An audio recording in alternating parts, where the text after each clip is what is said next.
am a fighter. Check out my armor. I'm marching onward. Hey, hey, hey, I am a fighter. Show me the days. So I looked around, and the first thing that I saw after all of that was a box set of Cards Against Humanity. So I said, hey, you want to play Cards Against Humanity? One, that's a sucky game to play with just two people. It's no fun with just two people, let alone somebody who thinks they're a wolf and is mad because they can't see your tits. Welcome to the Diamond Defense Podcast. So that was a familiar voice at the top there. I am so excited for today's episode because, as you just heard, Kelly is not just our co-host today, she's our storyteller. No pressure.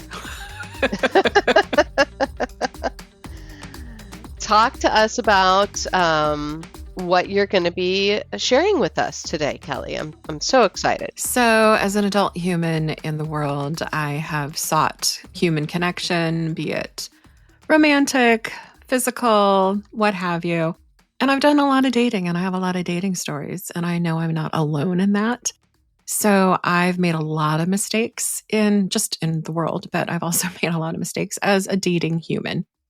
And I know that these are not new mistakes. I know other people have made these mistakes. So I'm going to share stories about said mistakes, but that also highlight, I think, common threads in these scenarios with certain kinds of people that you may encounter in the dating world. And the real goal is not to publicly shame myself, because I've done that privately enough for myself. But hopefully someone out there can learn from said mistakes and forego the pitfalls of these kind of modern day, not fairy tale scenarios that I have. And I always use nicknames for the people I encounter in the dating world. And so these three nicknames, kind of not fairy tales, are race car driver man, wolf man, and possible sex cult recruiter man. And these are kind of modern day parables, maybe for, what the fuck. Because we need as many modern day parables for what the fuck as we can get. Right? I mean, when we talked about what episodes we were going to do, right? And we knew that we were going to do a dating episode. We knew that was your stage. This is your arena. I've been married for like 25 years almost now. So I know that some of the first words my wife and I spoke to each other when we first got together 25 years ago was game over. We were very excited just not to have to be in the dating world anymore. And we knew that you had some stories to tell. I know you got a lot of stories to tell, but we're narrowing it down to 3 today. Is that right? Absolutely. The trifecta of what not to let happen or not to let yourself maybe get into. And I want to reframe that because I don't want to victim blame even myself, even though I know there's things that I can do better and I do better. I said do. But the trifecta of, again, what the fuck. And I always tell people I used to date for love, connection, and sometimes physical touch. Now, if I do date, honestly, it's for the story because I feel like that's the only thing I get out of it. And if it's not going to pay off in a love connection, at least it pays off in a really interesting story. Yeah. And I even, in one of the stories, there is this moment where something is happening and I'll call it out, but I'm like, oh, this is going to make a great story, but he also may kill me. So, what's going to happen first? Like, it's that great line, that great Margaret Atwood, men are afraid women are going to laugh at them and women are afraid men are going to kill them. Hey, laugh at me. I would much rather have that than some of the things men have done to me. Well, yes. And I think that's the gist of it, right? Is that to men, some men, a woman laughing at them is akin to feeling like they've been killed. I don't know. It's like their ego gets killed. Because of that, we get to be here and we get to be talking about all this. And I'm super glad just to be here with you and just to be able to talk about this with each other. I think that's another thing we always talk about on this podcast is like talk story with your ladies, right? We commiserate, we learn from each other. it makes me feel like I'm not alone, and I love that.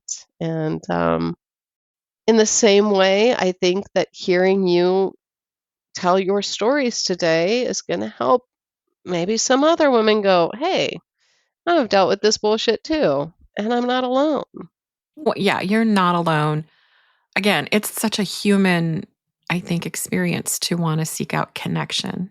Right. Again, some people think it's, or not even think, for them, it is emotional connection, mental connection, friendship, romantic, sexual, what have you.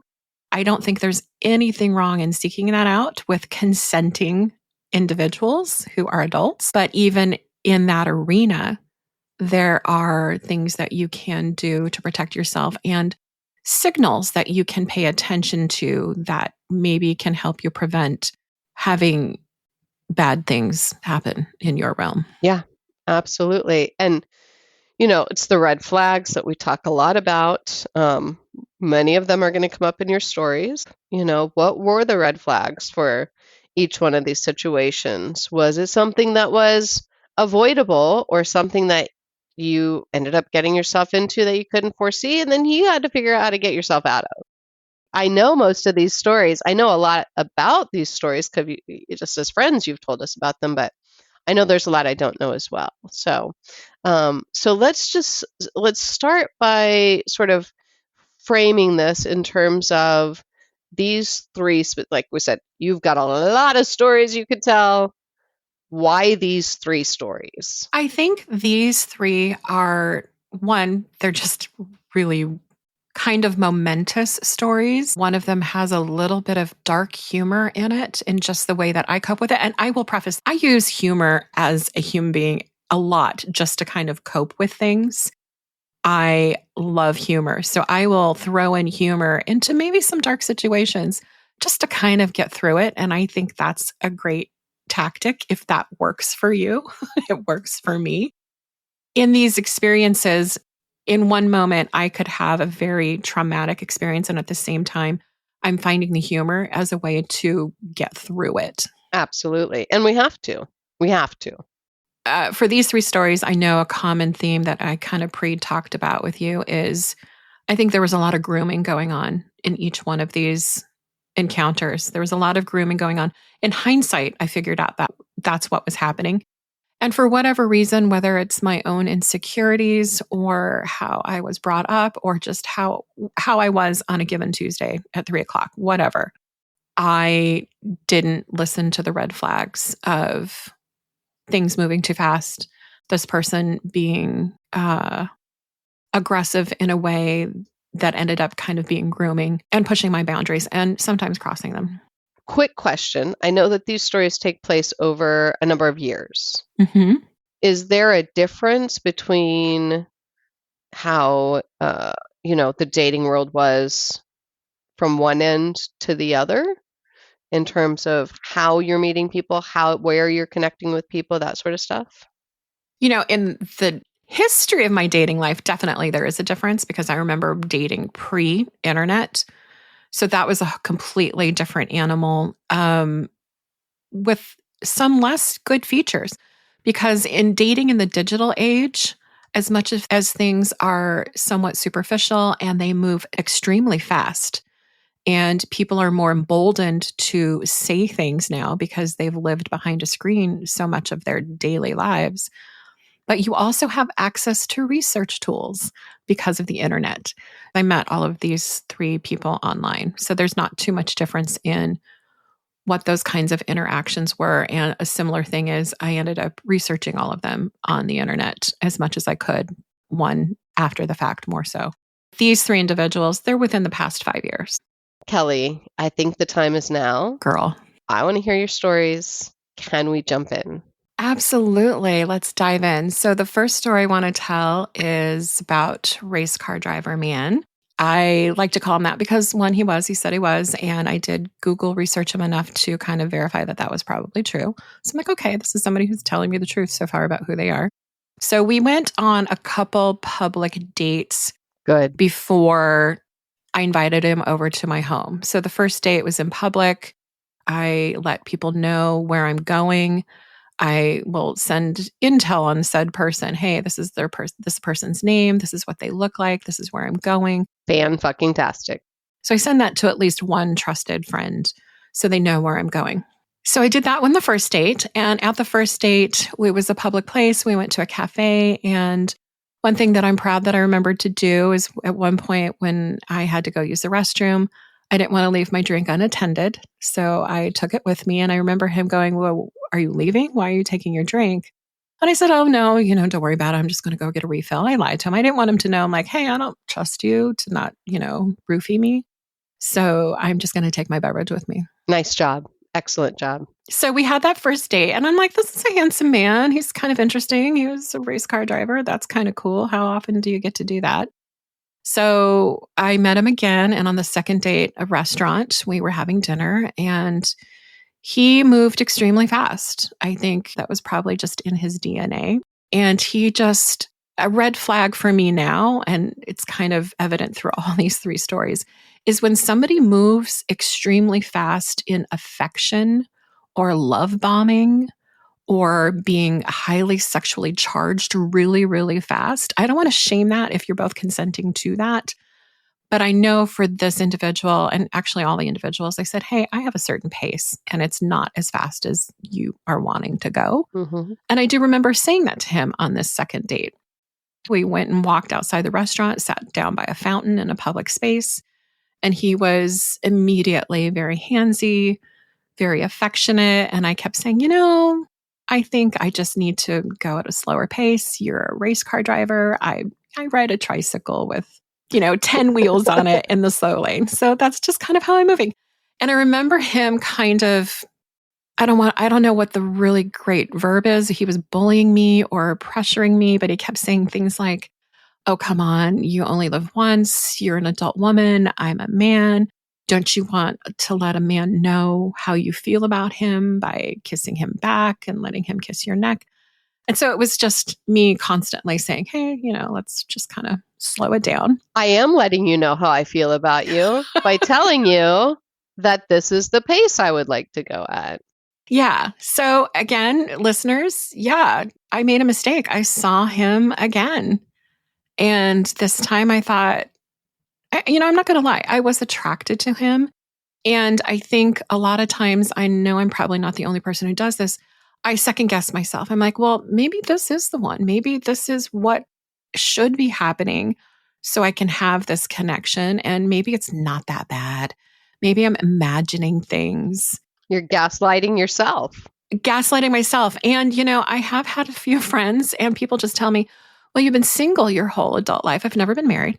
Mm-hmm. And they go, well, I think that's because you sabotage yourself. And so then I start, maybe gaslighting myself. Maybe I'm sabotaging it.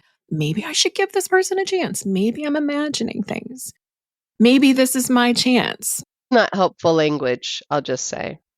So I want people to know that I know that when I hear these stories come out of my own mouth. So if you are feeling like that when you're listening to it, don't shame yourself. Just listen to yourself and maybe change how you view what you agree to. Trust your gut and fuck everything else. Exactly. Yeah. Maybe not literally.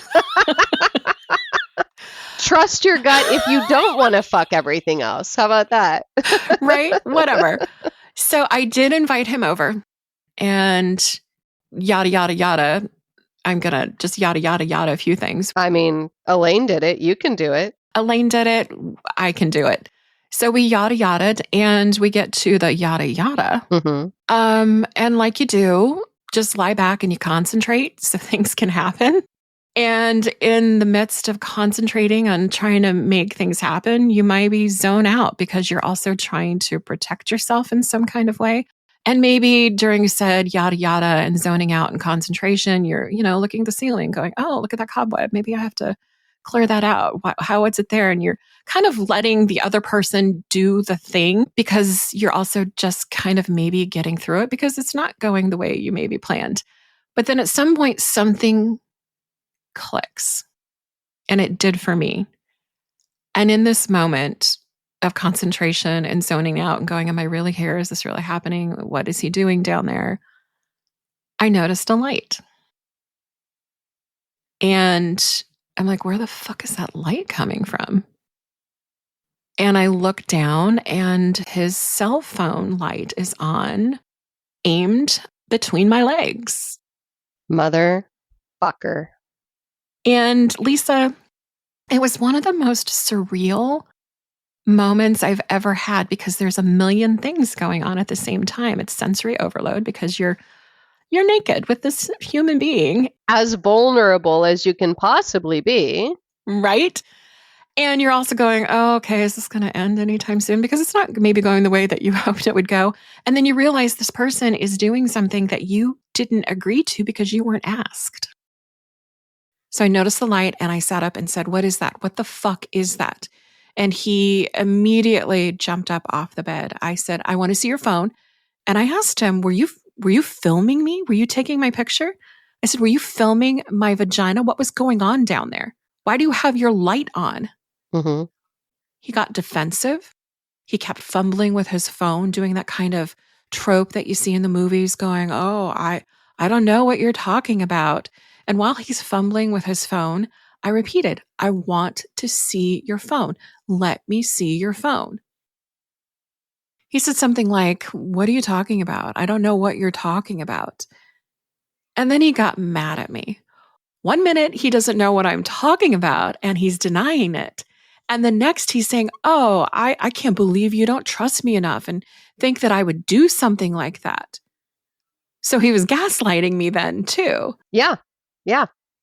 And the whole time I'm sitting here naked with this person, again, maybe my fault, that I've only known for 3 dates. And this happened. And I was like, what the fuck? Am I really just one of these women now that's just had consent taken away from them? Maybe it was just a photograph, but I didn't get to participate in that decision. Just a photograph, Kelly? Just a photograph? Girl. Or a video. Who knows? Maybe I'm in 4K. I don't know. Fucking regardless, whether it's a photograph or a video, he was obviously doing something without your consent, and he knew it. And he knew it. And then he pretended he didn't know it. And then he got belligerent about it. And then he blamed me. And it just became so awkward. And it was one of the most awkward situations because I kept trying to wrap my head around. I'm like, 1 second, this is happening. And the next second, here I am. And all I can remember about how that kind of encounter ended was he wanted to leave, but he wanted to take a shower first. And I'm thinking, yeah, because you're a dirty fucking asshole. Fine, go take a shower. But he insisted that I sit in the bathroom with him while he took his shower. Oh, no. And at the time I thought, well, that's just fucking weird. And this is kind of a common thread. I'm like, well, I can't wait to tell people this because this is weird on top of just the horrible thing that happened to me. But that's just weird.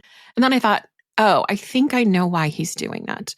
I think he knew he fucked up and he's in a home that's not his. Mm-hmm. And, you know, when you hurt something that's alive, you're afraid it might hurt you back. Mm-hmm. So I felt like he wanted to take the shower for whatever reason, maybe also just to clean the DNA, who fucking knows. Mm-hmm. But he didn't want me to be out of his sight because he didn't know what I might be doing while he was taking said shower. Including going through his phone. And I know he also had a laptop that he had brought with him. So I, complied because I thought, okay, whatever's going to get you out of here. Yeah. So I sat on the toilet while he took a fucking shower in my condo after, breaking all my boundaries. And then he left. I never saw him again after that. He did text me several times after, tried to see me again, and I wouldn't.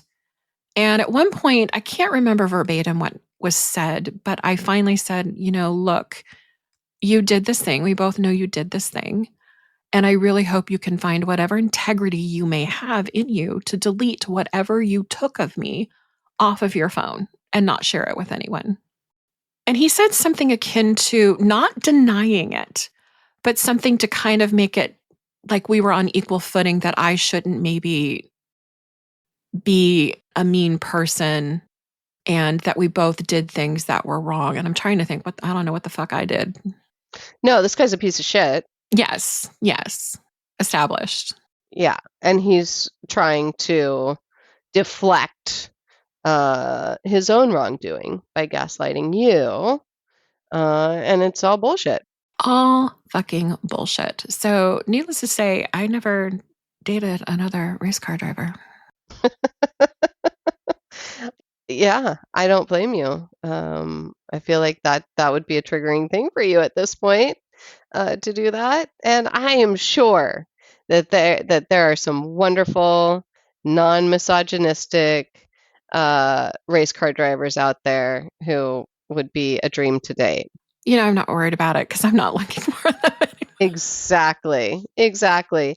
And this guy kind of ruined you for him, so that's his fault. He did. And the one thing I will say, again, I made mistakes in letting somebody into my home too fast, and that will echo in the other story.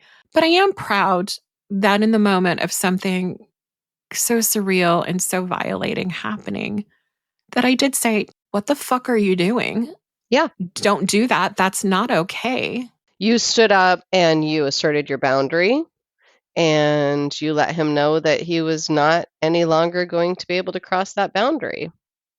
And I think that this, as I listen to the progression of the story, you know, from an outside perspective, right, which is hard to see sometimes when you are in the middle of it and you're trying to just have some sort of communication relationship, what have you, with this other human being, you're trying to navigate all that.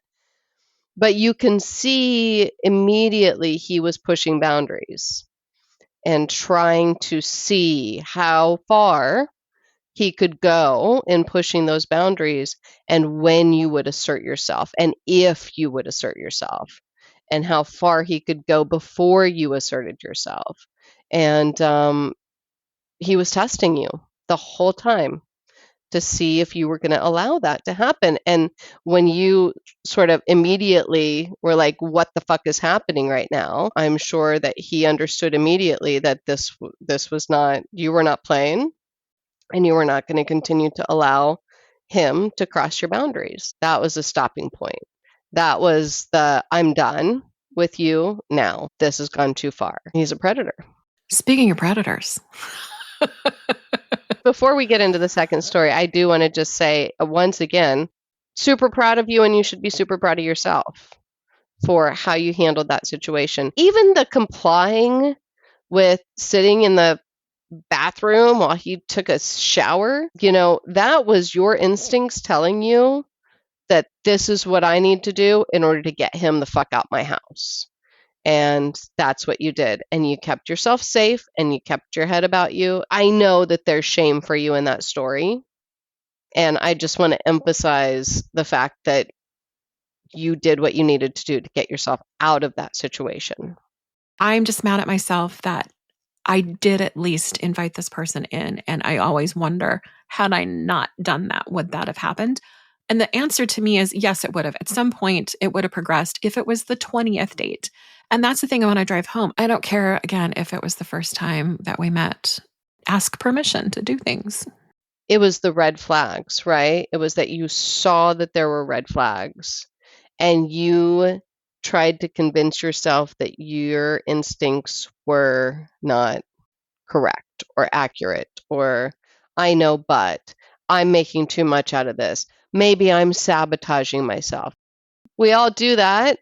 We all ignore our instincts at times, but when you realize that there was a situation, you asserted yourself and you got him out. That was Race Car Driver. Lot to be learned. Lot to be learned there. Crazy story. You got a really interesting story out of the experience for whatever it was worth. How about we move into your second story?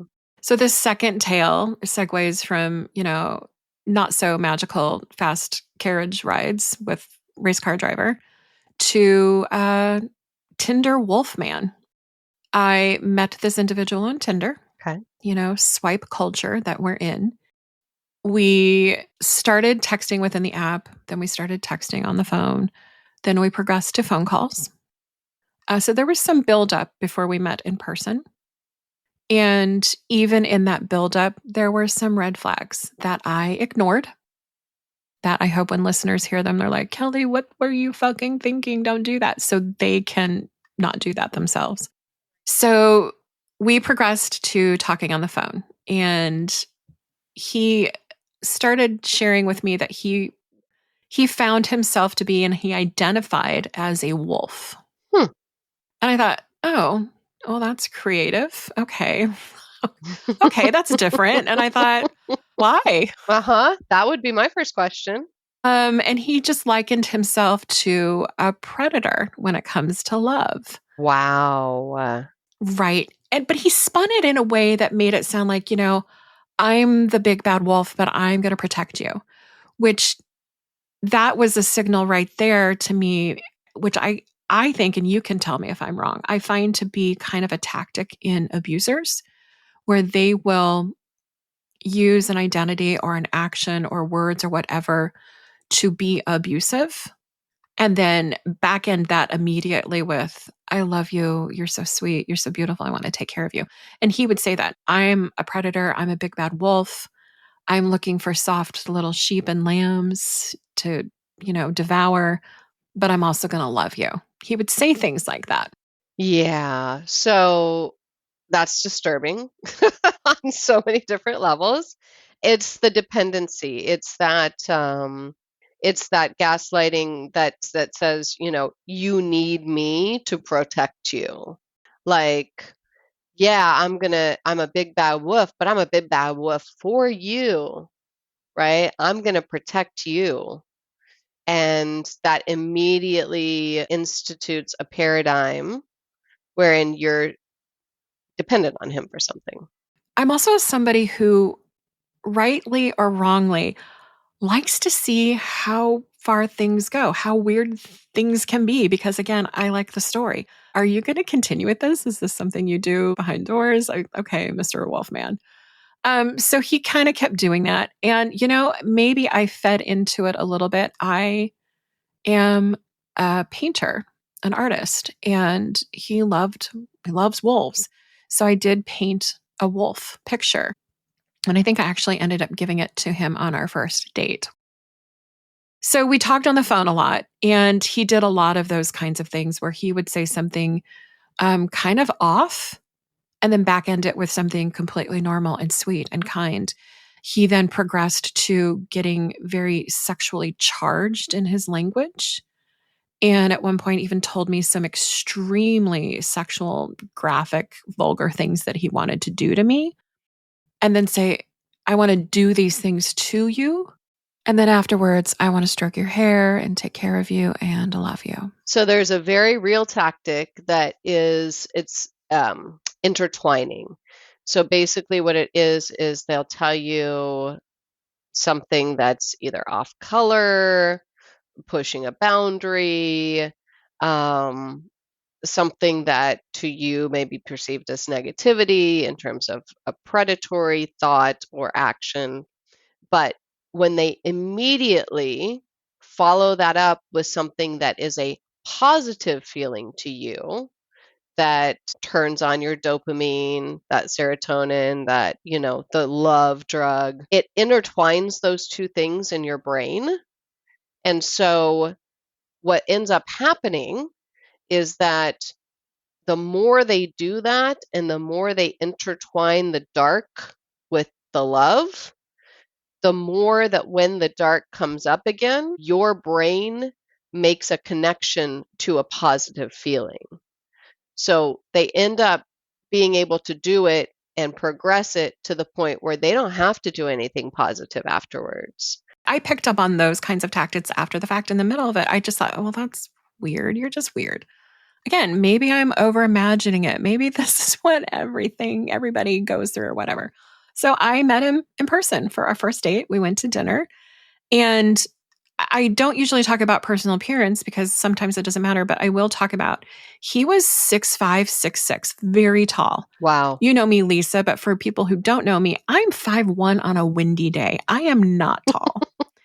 So there is a power dynamic there in just the height differential. And he was a big person. So we met for dinner and things went really well. It was a great dinner. He was very kind. He was charming. He was very enamored of me, and he said as much. I thought, and I still do think, again, he was overly affectionate, overly enamored for somebody he had just met in person for the first time. I personally don't believe in love at first sight. I believe in lust at first sight. I believe in obsession at first sight. But love, that's a way more complicated, simmering thing for me personally. Right. And now he's doing some love bombing as well. He's doing some love bombing, and I'm also okay. He's not hurting me. This is, it's somebody to talk to. And I had given him that painting. I do remember. And so I think he took that as reciprocity in affection. We had this dinner, and he walked me to my car, and he did give me a, peck on the mouth, kind of a kiss, nothing invasive or anything. Well, it went so well, and I thought, okay, I'll see this person again. And again, whether wrongly or rightly, people can make their own judgments on what's right for them. I didn't invite him to a second date the next night at my home. Now, I did let people know, hey, so-and-so is coming over to my home. This is where they're going to be. So if you don't hear from me by a certain time, come send out the National Guard or whatever you have to save me. So he comes over, brings a bottle of wine, and I don't know what it was, Lisa, but as soon as maybe 60 seconds of him walking in my door, it just fell off and I didn't feel right. And something just maybe primal clicked inside me. I don't want to go through with anything with this person. And I think that telegraphed, I know it telegraphed to him, because almost immediately he started pouting that I had changed. He started calling out, you're not being as friendly or flirty as you were last night. What's going on? I started using tactics to not be verbally or emotionally or even physically intimate with him. Hey, you want to watch TV? Let's watch his nature program. Hey, there's wolves, which maybe was not a great idea to point out. And he asked, what's going on? What's going on? I asked, hey, you want to play cards? And he said, no. He just kept building. He started getting more aggressive. And then at one point he said, his voice got a little loud. He said, you know what? Look at me. Look at me. What am I wearing? Two things are happening. I cannot wait to tell my friends this. And two, the fuck is he talking about?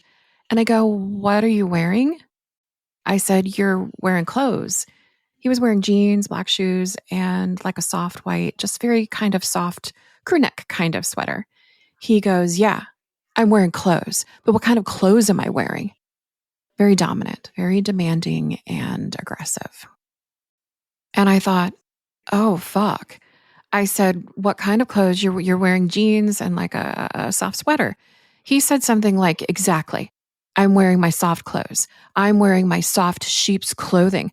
I'm wearing my wolf in sheep's clothing because I'm a wolf and I'm here to get into your space because you're my prey. And I wanted you to feel safe because of what I was wearing. So he's basically validating every instinct that you're having about him in this moment. I got goosebumps now, right? So, okay, I kind of let slide the I'm a wolf kind of thing because I thought, oh, you're just trying to be flirty or be interesting. You really do think you're a motherfucking wolf. Yeah. And you really do think that I'm the lamb that you're going to eat tonight. And you're mad. He's a big fucking dude. What if he gets even angrier? What? Oh, no.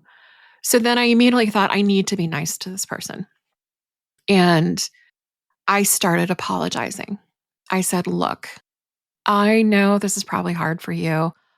I don't know what is going on with me.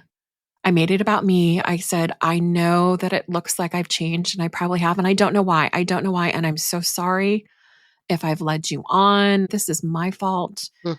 You're not wrong to notice that something's going on. And he just wouldn't let it go. He kept getting angrier.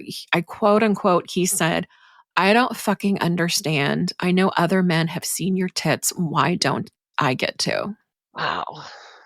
And he was mad. He was aggressive about it.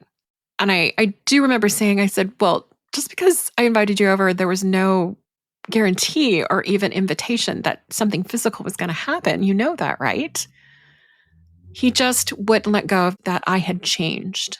And he was upset about that. And I kept apologizing, saying, I'm so sorry. I go, do you want to do something else while you're here? And Lisa, what the fuck came over me?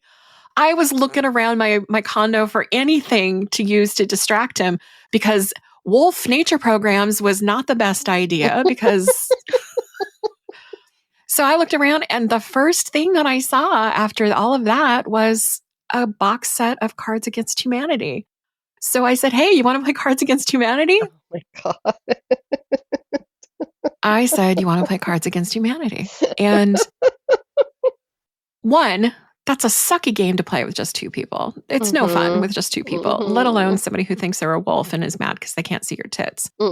And speaking of that, if you've ever played Cards Against Humanity, you know the content on it is aggressive, is irreverent, is sometimes sexual, is sometimes violent. It's just sometimes all the things that might not be the best things to come up in an already highly charged situation.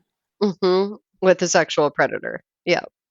With a 6'5". But again, you're doing the best you can in this moment. You're betaing his alpha. You're trying to make him feel comfortable. You're trying to do what you can to honestly, to stay alive. It scares me sometimes when I hear that out loud because, yes, that's probably what was happening. In the moment, I just thought, oh, I just need to get him out. But you're right to think about it could have gone so much more worse. And you knew that. And there was a part of you that deeply knew that. And that is why you went into compliance, I think, in my opinion. I don't doubt you. So I know people are wondering, did you play Cards Against Humanity? Yes, we did. We sat there at my dining room table, two people who one is a self-professed wolf. The other one is just trying to get this wolf out of her home. And we're playing Cards Against Humanity. And the whole time he was still angry and pouting. He's like, I just know that I'm never going to see you after this. And you changed. And I don't know what the fuck what's wrong with you. Why would you do this? Other men have gotten to be with you and see you and da da da da da. And I finally said, I go, and this was going on, mind you, Lisa, he was in my home for almost 2 hours. And this all started within moments of him coming in. So it took me about 2 hours to get him to leave. And at one point during atrocious Cards Against Humanity game, I said, look, you're clearly upset. And I'm the one who's caused this. I know I'm not going to change how I feel. And this is causing you distress. I think it's probably best for you to leave so you're not struggling anymore and you're not as upset as you are because nothing's going to change. And I think maybe it's just best for both of us if you go. And how did he react to that? I don't remember what finally was the catalyst for him to decide to go, but I knew when he left, because of where I lived, it was a gated community. And because of the rules of that community, he wasn't allowed to park his truck in the community. So he had to park on the street, which meant he had to go out a pedestrian gate. And because of where I lived, it was kind of convoluted. It was a labyrinth of how to get in and out on foot. And I knew that. And I wanted to make sure he was out. So I said, I will have to walk you to the pedestrian gate because I wanted to know he was on the other side of the gate after he left. You wanted to watch him walk out of that gate. Yes. And so I walked him to the pedestrian gate, and another moment of me just kind of doing whatever I could to be okay. He said, I know I'm never going to see you again. And I don't understand what's wrong with you. He goes, but you know what? You could at least kiss me. Kiss me goodbye. And it wasn't a question. It was a demand. He goes, and kiss me like you mean it. So I did kiss him. I didn't kiss him like I meant it because I didn't. But I went through like the action of kissing him. Because I'm like, just get on the other side of the fucking gate, dude. Just get on the other side of the fucking gate. So I kissed him and he left. And I ran back to my apartment and I immediately called a friend and said, oh my fucking God, a wolf was just in my apartment. Yeah. And he badgered me and pestered me on texting and I think a few phone calls for a few days after that.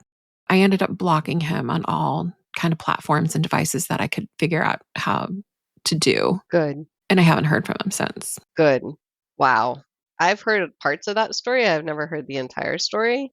I'm proud of you again and always for asserting your boundaries. And this is so common. There's that initial mistrust of your own instincts. You know, in both stories, there were instincts immediately that said, this might be a red flag. And uh, you don't trust yourself. But you get to a point where you absolutely 100% trust yourself. And you know that this is wrong and you know that you don't want any part of it and you have no problem asserting yourself when that's the case. And I think that is the important takeaway from both of these stories so far. Thank you. And in hindsight, I wish I could tell him when he said, well, other men have seen your tits. Why can't I? I'm like, yeah, other men have like taken pictures of me without my consent. You're not even getting that close, motherfucker. Well, I'm sorry, but no one owes you shit. When you invited him over, you didn't say, come over to my house so you can see my tits. You didn't say, come on over so that I can allow you to be sexually aggressive towards me in a way that I don't invite or consent to. I don't want to get too far into this, but it's this incel community, this I am entitled to fuck any woman I want, and how dare they not want that? This, like, I'm entitled to that is so insane to me. And I'm glad you said that because that does remind me, and I remember now that I actually told him before he came over, I said, look, I did set the parameters. I move slow, so we're not going to have anything physical happen. So I did tell him that before.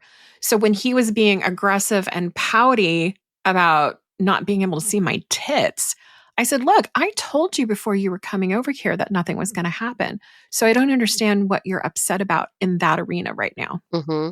And it just didn't register for him. Because he didn't believe you, because he thought that, Wolfman would just make it happen. Someone not wanting to have a sexual encounter with you, maybe it's because you're being a fucking Wolfman. Like, maybe it has anything to do with how you are presenting, with how you are communicating, with the energy you are putting forth. Maybe I would want to show you my tits if you were actually like a decent human being who interacted with me in that way. But you're not. You're talking about being a fucking predator. And that doesn't make me want to open up and be vulnerable to you. Now I'm on a soapbox. Let me get down. No, I like your soapbox. I am embracing your rage for me. Thank you. No, thank you. Of course. Do we want to get into the third story? Because I'm very partial to this one. So I met him on a dating app and we started messaging within the app. And then we went outside of the app and messaging, and we used WhatsApp a lot. And much like definitely Wolfman, he started getting sexually charged and explicit very fast. And I'm not saying that that's necessarily wrong as long as both people agree to it. But when it just comes out of left field, it's that old trope of all of a sudden somebody sends you a dick pic or they send you porn. You're like, what, why? Whoa, didn't ask for the dick pic, right? Yeah. Now, he himself did not do that, but he was starting to send me very graphic links to porn. I am not a prude. I'm just going to say that out there. I like sex. I am not a prude. What I don't like is assuming that I'm ready to have certain conversations about certain topics unless you actually even meet me in person first. And we kind of maybe are on the same wavelength. Mm-hmm. So I think there's just certain things that should happen in an order.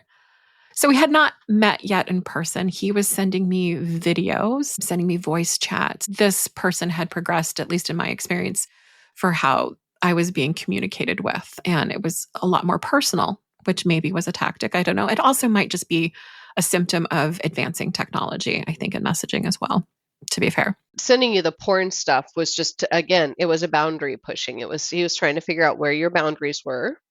and what he could do before you were going to assert yourself. Absolutely. Hindsight is such a beautiful kind of thing. Isn't it? Why can't we have hindsight first? Right? Why can't it just be first sight? Right. Exactly. So this was around the time just before COVID shut everything down. So it was 2019 when I met this person online. And I was supposed to go on an international trip to celebrate my birthday. And not necessarily because of COVID, but other circumstances happened where I was not able to go to Europe like I had planned. And I was super bummed about it. So I'm like, what can I do to celebrate my birthday? Staying local. So I decided to get myself a hotel room in my favorite big city in the area and went to a really fancy hotel. And this person lived in that city, which was not far away from where I live now. And I messaged that person. I'm like, hey, I'm actually going to be in your area celebrating my birthday. I have reservations for dinner. Do you want to join me? Nice.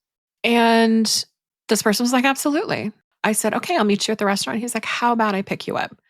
Now, that maybe is the only super big mistake that I made in giving him access to me, outside of, giving him my telephone number too. But I said, hey, that's great. I thought, this is great. I'm in my favorite city in the world. This handsome person who I thought was a handsome person, interesting, very smart, was going to pick me up. And, I was going to go to my favorite restaurant in this city and have dinner. So he did. He picked me up, got in his car. We went out to the restaurant.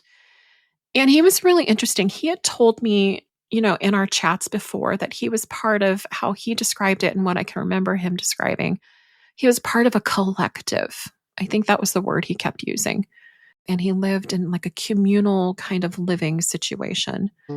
And I thought, okay, that's interesting. And he goes, yeah, it's really great. It's about building women up and really servicing women. And at one point in our conversations, and I know I'm backtracking a little bit, but he had sent me a link to classes that they have. Oh, immediately a trigger, and it cost money. I'm like, oh, this guy's just trying to get me to pay for classes at this weird whatever thing he's in. And for people who don't know me, I am super gullible when it comes to love and people telling me all the pretty things and taking advantage of me, maybe physically, emotionally, mentally. But motherfucker, if you ask me for money,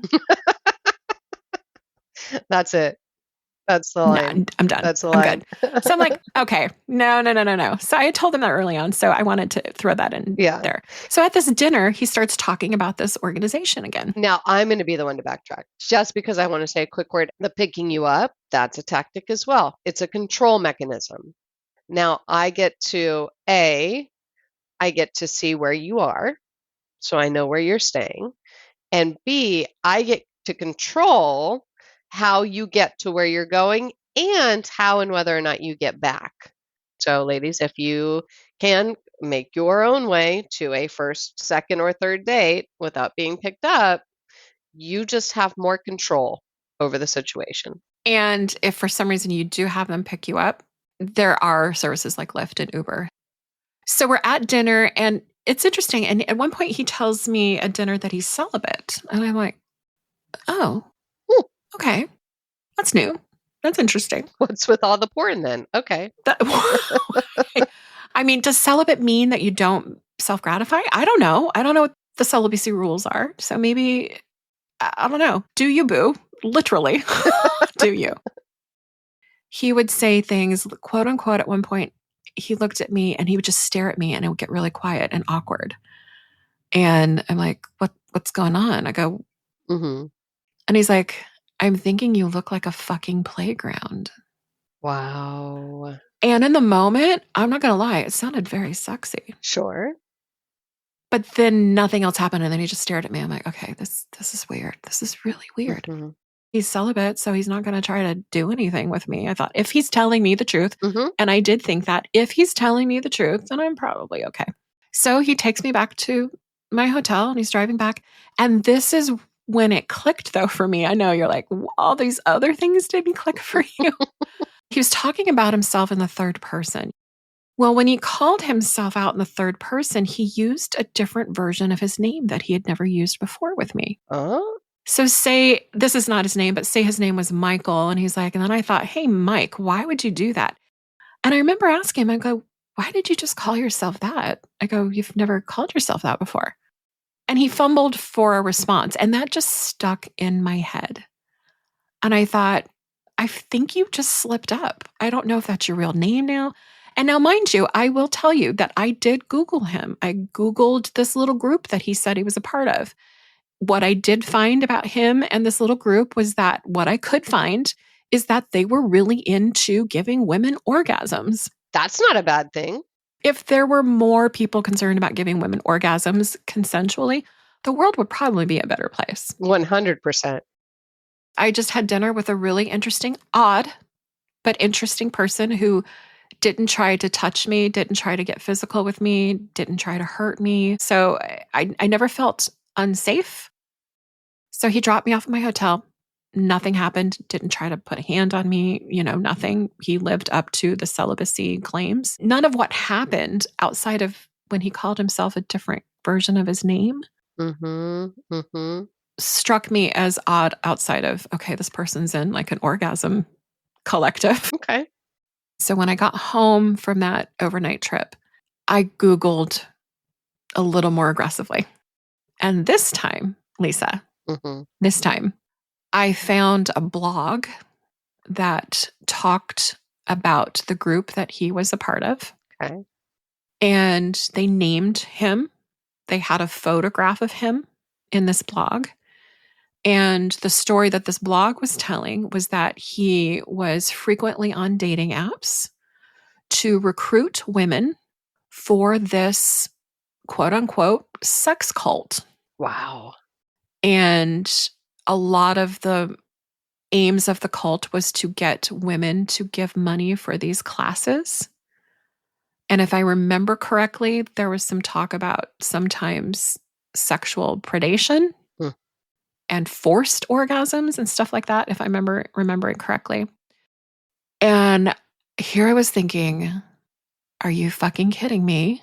I had so-so lemon pasta with a celibate, maybe sex cult recruiter.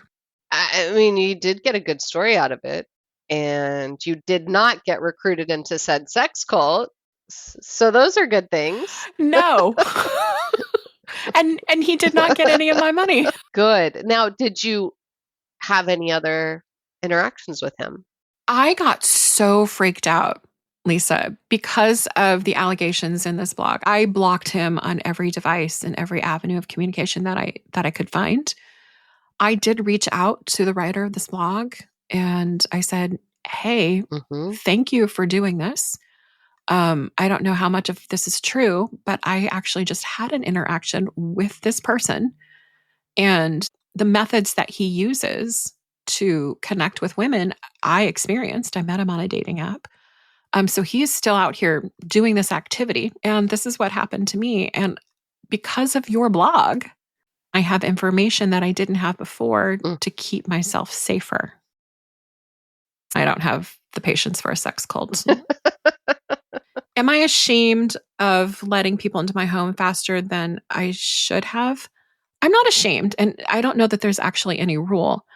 I'm mad that people took advantage of my opening my space and access to me and abused that privilege. That said, if somebody's listening, be careful about who you let in your home. Make sure people know where you are, what you're doing, who you're doing it with, and be safe, because there are motherfucking wolves who drive fast and might try to recruit you into a cult. You're one of the smartest fucking people I know, and you do see through people.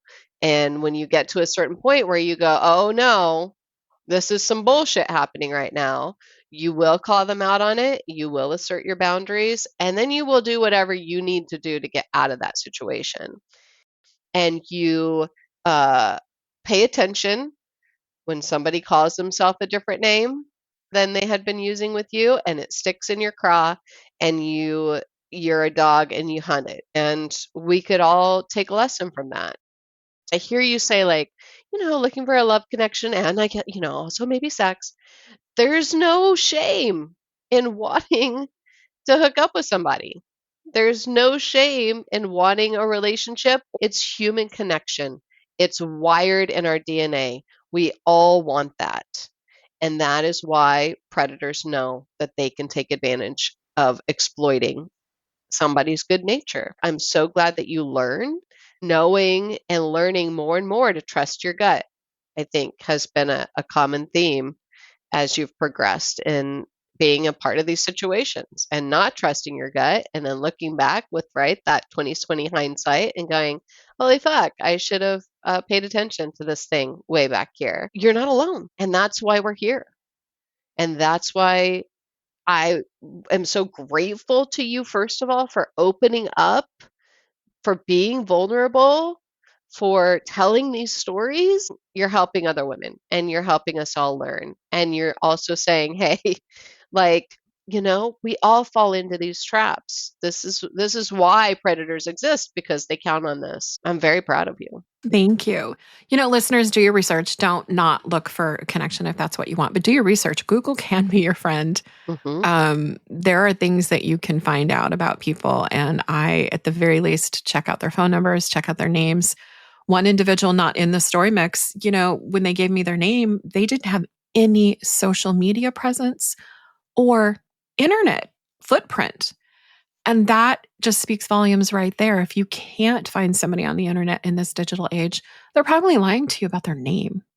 So press on that, and ever since, these 3 stories, especially maybe sex cult recruiter guy, if I ever go out with somebody in that kind of encounter, I fucking Google research and I find out everything I can about them. What, in terms of that hindsight, just one thing about each story that maybe you wish you would have paid more attention to at the beginning? Well, I think in all 3 of them for sure is the highly charged sexual aggressive nature out of the gate. I do recall in all 3 of them saying, hey, I kind of move a little bit slower. I also tell romantic partners or potential romantic partners, I'm kind of like a small woodland creature. If you move too fast, I am going to bolt. It's going to scare me. I don't like it. Don't do that.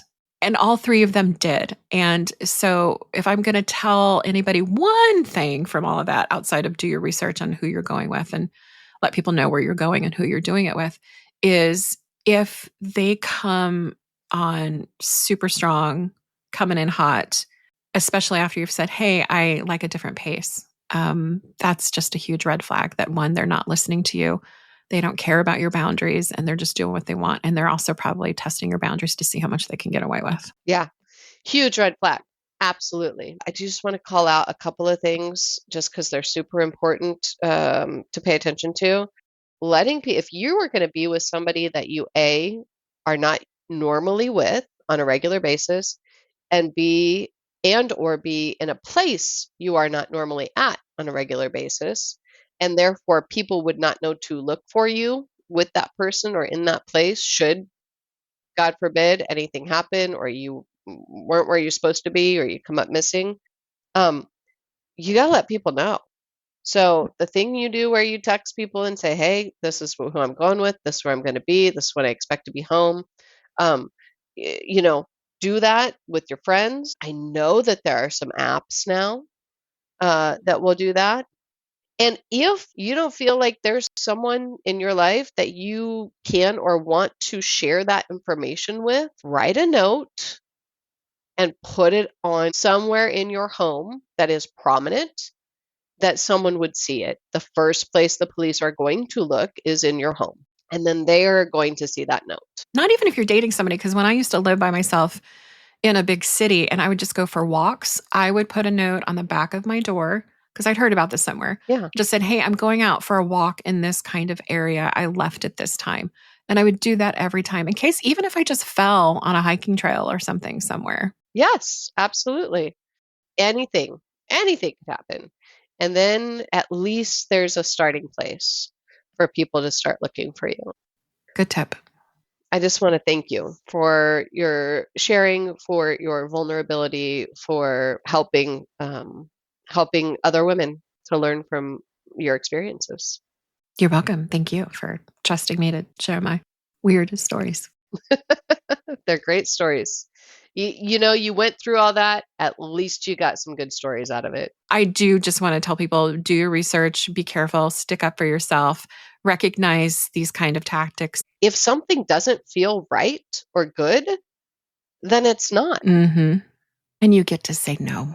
And you get to say no. And you get to say no at any fucking time. And you don't owe anybody anything. Fucking A. Wolfman. Right? Race car driver. Maybe sex cult recruiter guy. You've learned from it, and that's what's important. I think we've talked a lot about some different red flags, different tips, different tricks, the boundaries, the love bombing, the intertwining, somebody tells you that they are a wolf and they want to be a predator towards you. All red flags. The one thing I want people to walk away with is don't be embarrassed or ashamed that you, one, want connection and that you seek it out.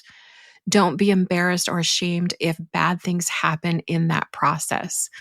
Just make sure that you're being as careful as you can. You're vetting the people that you can, how you can, and you come out, one, alive, and two, just in a better spot than you were before you were in it.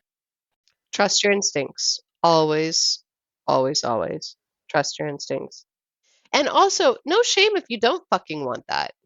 If you want to pull yourself out of the dating world for a minute, if you want to, seek connection with people who aren't intimate romantic partners and you don't want that and somebody tries to shame you for that, no. You get to seek or not seek connection at your own will. You are the master of your own destiny. Don't let anybody fucking shame you for anything. Thank you. Absolutely.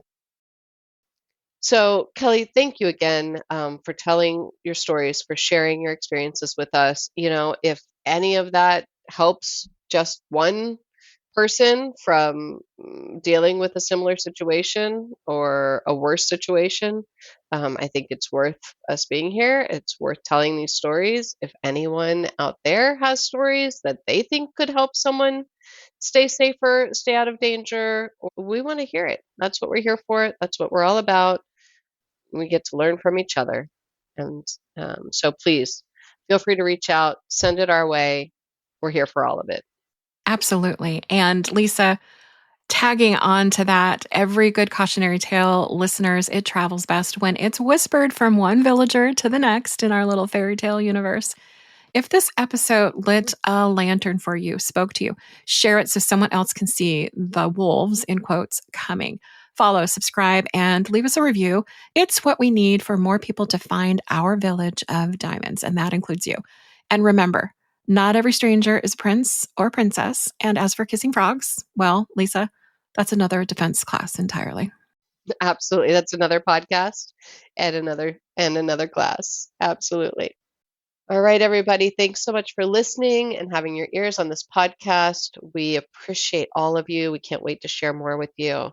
So stay safe out there. Watch out for motherfuckers and wolves. Shine on, diamonds. I am a fighter. Check out my armor. I'm marching onward. Hey, hey, hey, hey. I am a fighter. Storming the day.